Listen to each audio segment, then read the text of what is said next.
মাননীয় সদস্য, পাগলা কুকুর নিয়ে অনেক কথা বলেছেন স্বাস্থ্যমন্ত্রী। অনেক টিকা মজুদ আছে, ভ্যাকসিনে কোনো অসুবিধা নাই, আপনার থানায়ও যাতে দেওয়া হয়। আমি স্বাস্থ্যমন্ত্রীকে বললাম, এক এক কুকুর 23 জনকে ঘায়েল করেছে, ওনার এলাকায় স্পেশাল নজর দেবেন। বিসমিল্লাহির রহমানির রহিম। মাননীয় স্পিকার, আপনাকে ধন্যবাদ। আমি 71 বিধিতে অনেকগুলো নোটিশ দিয়েছিলাম মাননীয় স্পিকার। তার মধ্যে আমার যতটুকু জানা আছে, আমার এলাকার 70% রাস্তা কাঁচা যেহেতু, এবং অনেক রাস্তায় আমার ব্রিজ নেই, কালভার্ট নেই।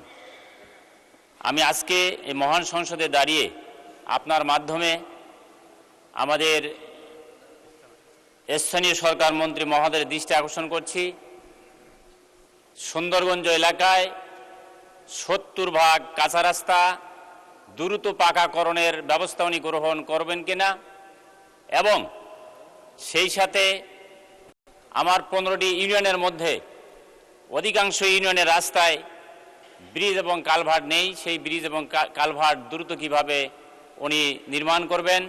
আমি আজকের সংসদে ওনার কাছে জোর দাবি জানাচ্ছি, অনতি বিলম্বে আমার এলাকায় রাস্তাঘাট পাকাকরণ এবং সেই সাথে ব্রিজ এবং কালভার্টের ব্যবস্থা উনি করবেন। মাননীয় স্পিকার, আমার 15টি ইউনিয়নের মধ্যে বেলকা ইউনিয়ন, এই ইউনিয়নের পাশেই তিস্তা শাখা নদী আছে। এই শাখা নদীতে বিগত ফ্যাসিস্ট আমলের শেষের দিকে একটি ব্রিজ নির্মাণ করা হয়েছিল।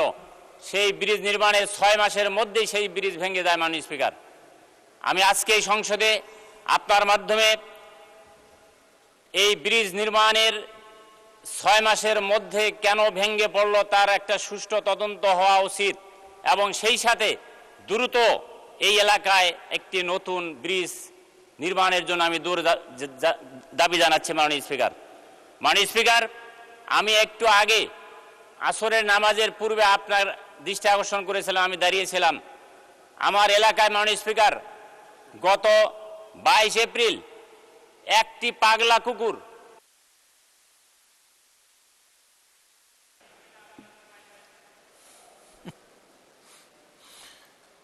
মাননীয় সদস্য, পাগলা কুকুর নিয়ে অনেক কথা বলেছেন স্বাস্থ্যমন্ত্রী। অনেক টিকা মজুদ আছে, ভ্যাকসিনে কোনো অসুবিধা নাই, আপনার থানায়ও যাতে দেওয়া হয়। আমি স্বাস্থ্যমন্ত্রীকে বললাম, এক কুকুর 23 জনকে ঘায়েল করেছে, ওনার এলাকায় স্পেশাল নজর দেবেন।